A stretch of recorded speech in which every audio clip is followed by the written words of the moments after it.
Hello everyone, welcome to my YouTube channel. आज मैं आपको एनसीईआरटी मैथ्स क्लास 6 एक्सरसाइज 10.3 से इसका क्वेश्चन नंबर 3 कराऊंगी बच्चे। देखो बेटा, क्वेश्चन 3 है the length and breadth of 3 rectangles are as given below. यहाँ पर बच्चे आपको लेंथ एंड ब्रेथ दी है 3 रेक्टेंगल्स की। ठीक है, रेक्टेंगल का ही फॉर्मूला लगाना है क्योंकि हमें क्वेश्चन में रेक्टेंगल दिया है भाई। ठीक है, लेंथ एंड ब्रेथ आपको बच्चे दी है। हमने क्वेश्चन 1 जब किया है सॉल्व तो हमने उसमें एरिया निकालने के लिए रेक्टेंगल का फॉर्मूला लगाया। लेंथ ब्रेथ आपको दी है, रेक्टेंगल में एरिया का फॉर्मूला लगाइए, एरिया ऑफ रेक्टेंगल, और उसके बाद में अपना आंसर निकाल दीजिए। देखिए इसको यहाँ पर सॉल्व करेंगे।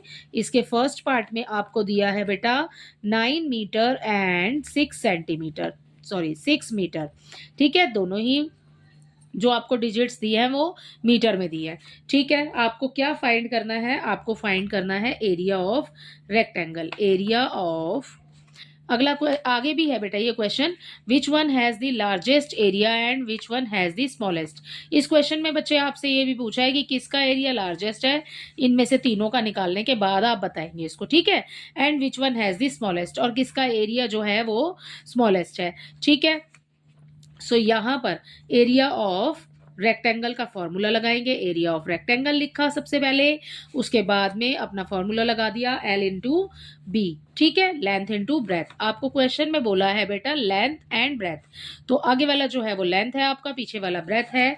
ठीक है, L की जगह पे आप लिखेंगे अपना 9, जो ये हमें 9 दिया है। ठीक है, 9 इंटू 6 हो जाएगा, 9 6 जा 54। ठीक है, तो ये 54 हो गया, और मीटर में दिया है आपको, यहाँ स्क्वायर लिखिए, मीटर साथ में लगा दीजिए।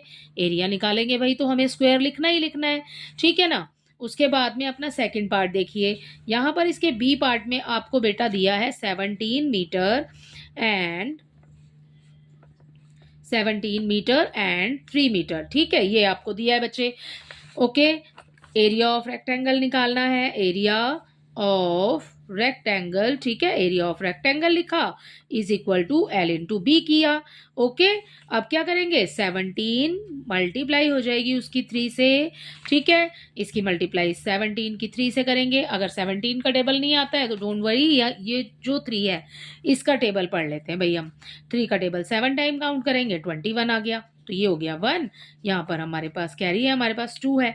ठीक है, 3 का टेबल 1 से काउंट करेंगे, 3 1 जा 3 एंड 2 यहाँ मिल जाएगा हमें, उसको ऐड करेंगे, 51 आ गया भाई हमारे पास। ठीक है, तो ये हो गया 51 स्क्वेयर मीटर। ओके, इसका सी में आपको दिया बेटा 4 एंड 14। ठीक है, सी में दिया आपको 4 मीटर एंड 14 मीटर। ठीक है, बिल्कुल सेम है। एरिया ऑफ रेक्टेंगल लिखेंगे, एरिया ऑफ रेक्टेंगल। ठीक है, सबसे पहले एरिया ऑफ रेक्टेंगल लिखा, L इंटू बी कर दिया, उसके बाद में अपना आंसर ले लेंगे। ठीक है, लिखेंगे यहाँ पर 14 की मल्टीप्लाई 4 की मल्टीप्लाई 14 से करेंगे।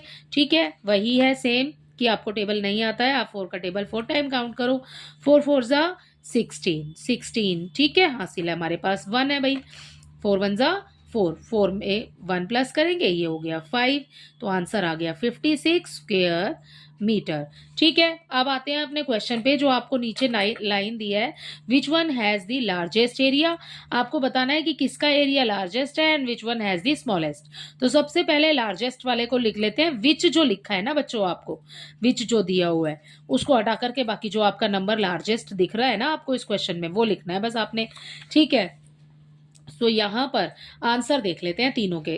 फर्स्ट वाले पार्ट का आंसर आया है 54 स्क्वायर मीटर, सेकंड वाले पार्ट का आंसर है 51 स्क्वायर मीटर, एंड थर्ड वाले का आंसर आया है आपका 56 स्क्वायर मीटर। अब आप बच्चों कंपेयर कर लो। ठीक है बेटा, यहाँ पर देखो 54 दिया है आपको, ये 51 है और उसके बाद में 56 है। तो यहाँ पर क्वेश्चन में पूछा है लार्जेस्ट एरिया, तो आप लार्जेस्ट एरिया में क्लियरली दिखाई दे रहा है हमें कि 56 लार्जेस्ट एरिया। ठीक है, तो आप यहां पर लिख देंगे इसके आंसर में, रेक्टेंगल है फिगर हमारे पास बेटा। ठीक है, तो हम यहां पर लिखेंगे रेक्टेंगल सी, ये सी दिया है। ठीक है, सी का ही आंसर आ रहा है 56। ठीक है, तो rectangle C has the largest area. ठीक है, कुछ भी चेंज नहीं किया है बेटा, क्वेश्चन में सही लिखा है सब कुछ। Next, which one has the smallest, तो विच वन, विच हटा दीजिए आप, विच वन हटाइए, और यहाँ पर स्मॉलेस्ट, छोटा एरिया किसका है, 56 है, 51 है, 54 है, तो 54 तो 56 सबसे बड़ा हो गया, यहाँ पर 51 हो गया, ये सबसे छोटा हो गया।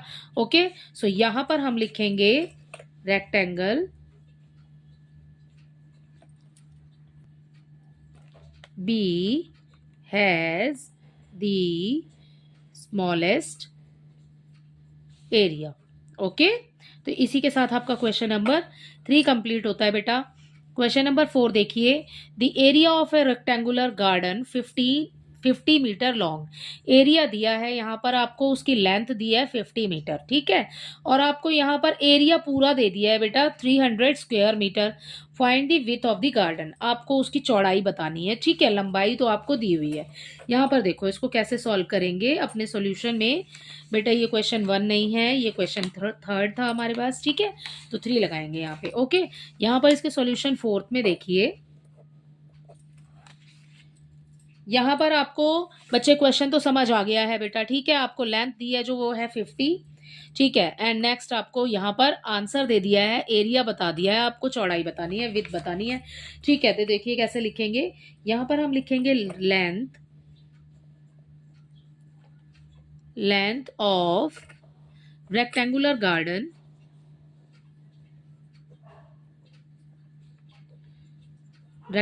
Garden is equal to 50 metre, ठीक है, 50 मीटर दे दिया। एरिया ऑफ गार्डन आपको कितना दिया है, एरिया ऑफ गार्डन, ठीक है, एरिया ऑफ गार्डन हमें दिया है 300 स्क्वायर मीटर, ठीक है। उसके बाद में फाइंड द विड्थ, तो विड्थ निकालने के लिए आप यहाँ पर फॉर्मूला अपना यूज करेंगे। विड्थ निकालने के लिए बेटा आपने ये लिखा, उसके बाद में एरिया है आपके पास, उसकी डिवाइड कर देंगे लेंथ से, ठीक है। तो यहाँ जो एरिया दिया है ना आपको, ये निकालना है हमें, तो ये निकालने के लिए इसको रखा आगे। आपको जो एरिया दिया है ना बेटा वो आ जाएगा ऊपर, ठीक है, लेंथ है आपकी, लेंथ आ जाएगी 50, तो वो आ जाएगी नीचे। अब ठीक है, कैंसिल होता है तो भाई काट दो, 0 से 0 कैंसिल हो गया, 5 1 जा 5, 5 6 जा 30, तो विड्थ आ गई आपकी 6 मीटर, ठीक है बच्चे। तो ये हो गया आपके क्वेश्चन नंबर 4 का आंसर। क्वेश्चन नंबर 4 इतना सही था, आपको चौड़ाई निकालनी थी, आपने बता दिया, लेंथ आपको दी हुई थी और यहाँ पर आपको टोटल एरिया दिया हुआ था, ठीक है। आप देखते हैं जल्दी से अपना question number 5, what is the cost of tiling a rectangular plot. आपके पास एक रेक्टेंगुलर प्लॉट है, ठीक है, आप उसकी टाइलिंग करा रहे हैं, और यहाँ पर जो लैंड की आपको वो दी हुई है, लेंथ दी हुई है बेटा, वो दी है 500 मीटर, एंड जो ब्रेथ दी है आपको वो दी है 200 मीटर, ठीक है, एट द रेट ऑफ ₹8 पर 100 स्क्वायर मीटर, ठीक है, 8 रुपए में पर 100 स्क्वायर मीटर पर आप टाइलिंग करा सकते हैं, ठीक है।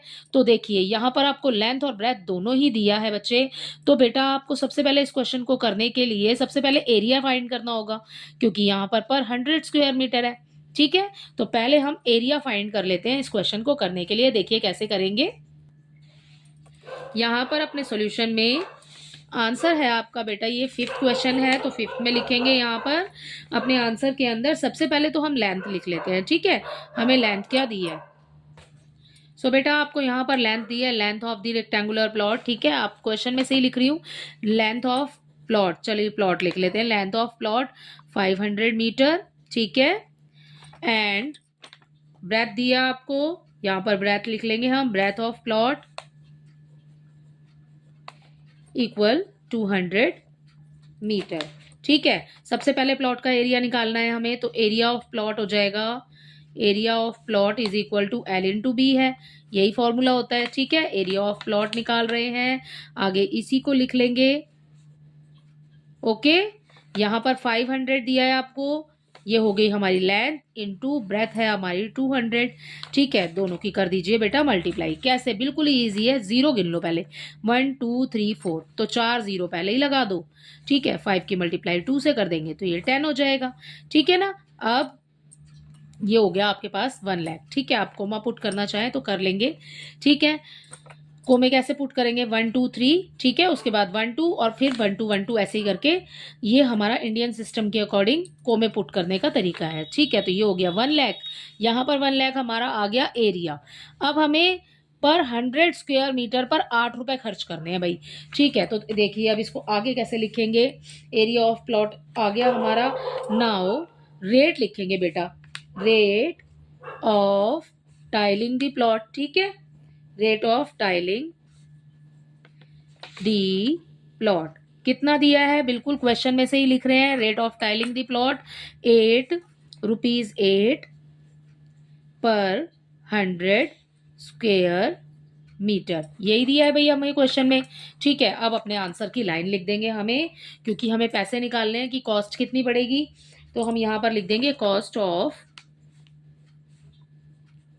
टाइलिंग दी गार्डन। यहां हमें गार्डन दिया है, प्लॉट दिया है बेटा, ठीक है। Cost of tiling the plot, ठीक है, cost of tiling the plot. यहां पर देखो बेटा आपको 8 दिया है, ठीक है, पर 100 पर, तो 100 आ गया आपका नीचे, 8 आ जाएगा ऊपर, इसकी मल्टीप्लाई कर देंगे जो आपका आंसर आया है उससे, तो यहां आ जाएगा ये आपका 1 लाख। 2 0 से 2 0 करो बच्चे आप कैंसिल, और उसके बाद जो बचेगा ना बेटा, इस 8 की मल्टीप्लाई इससे कर दो, 1000 बचेगा हमारे पास। 8 की मल्टीप्लाई इससे हो जाएगी तो हमारे पास यहाँ पर रुपीज में जो आंसर आएगा ना वो आ जाएगा रुपीज 8000, ठीक है। तो इसी के साथ आपका क्वेश्चन नंबर 5 कंप्लीट होता है। एक बारी फिर से बता देती हूँ क्वेश्चन 5। यहाँ पर इस क्वेश्चन के अंदर बच्चे आपको लेंथ दी है, ठीक है, ब्रेथ दी हुई है, आपको एक रेक्टेंगुलर प्लॉट की ना टाइलिंग करानी है, ठीक है। तो अगर उसकी टाइलिंग करानी है, आपको पैसे भी बताए हुए हैं कि 8 रुपए लगते हैं पर 100 स्क्वेयर मीटर पर, ठीक है। तो सबसे पहले यहाँ पर हमको एरिया फाइंड करना पड़ेगा कि प्लॉट कितना बड़ा है, ठीक है, उसका क्षेत्रफल ज्ञात करेंगे, एंड देन उसकी पर 100 पर आपको 8 रुपीज खर्च करने हैं, तो 100 आ गया नीचे, 8 रुपीज ऊपर आ जाएगा, मल्टीप्लाई कर देंगे उसकी अपने एरिया से, 0 से 0 कैंसिल हो जाएगी और बाद में मल्टीप्लाई करेंगे जो बच गया, ठीक है। इसी के साथ आपका क्वेश्चन नंबर 5 कंप्लीट होता है। आई होप ये तीनों क्वेश्चन आपको अच्छे से समझ आए होंगे। Thank you.